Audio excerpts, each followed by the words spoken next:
नमस्कार मित्रांनो, जय शिवराय. तर आज तारीख आहे 28 ऑक्टोबर आणि आता वाजलेले आहेत 7:45 मित्रांनो. तर मी चाललो आहे मार्केटला टोमॅटो आणण्यासाठी आणि मोड आलेले मूग आणण्यासाठी. कारण आज आपल्याला बनवायची आहे मोड आलेल्या मूगची भाजी. टोमॅटो विचारलं तर टोमॅटो होते 1 किलो 20 रुपये. तर मी घेतले अर्धा किलो टोमॅटो आणि नंतर मग मोड आलेले मूग देखील घेतले. मोड आलेले मूग घेतल्याच्यानंतर मग मी निघालो घरी. घरी जाता जाता लक्षात आलं की चिकन मसाला आणि गरम मसाला देखील घ्यायचा आहे.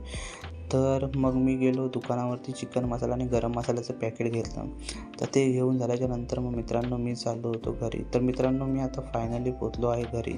घरी पोचल्याच्यानंतर जे मी मोड आलेले मूग आणले होते तर ते मी पहिल्यांदा उकडवून घेतले आणि त्यामध्ये बटाटा देखील टाकला. तर मित्रांनो तुम्ही बघू शकता हे झालेले आहेत उकडवून. नंतर त्यानंतर मी व्यवस्थित धुतल्याच्यानंतर बटाटा होता तो देखील कटिंग केला. बटाटा कट केल्याच्यानंतर मग त्यामध्ये टाकलं मी जो हिरवा मसाला वाटला होता तो मिक्स केला. नंतर मग मी कढईमध्ये टाकलं 2 चम्मच तेल. त्यामध्ये टाकलं लसूण, जिरं, मोहरी, हळद आणि नंतर टाकलं त्यामध्ये तिखट टाकल्याच्यानंतर मित्रांनो मग मी दिली फोडणी दिल्याच्यानंतर मित्रांनो त्यामध्ये मी टाकलं चवीनुसार मीठ टाकल्याच्यानंतर मग 2-3 मिनटं झाकण देऊन ठेवलं. नंतर त्यामध्ये टाकला गरम मसाला टाकल्याच्यानंतर मग टाकलं चिकन मसाल्याच्या नंतर मित्रांनो परत 4-5 मिनटं झाकण देऊन ठेवलं. तर मित्रांनो हे बघू शकता तुम्ही भाजी वगैरे आपली तयार झालेली आहे. त्यानंतर गेलो दुकानावरती दही आणण्यासाठी.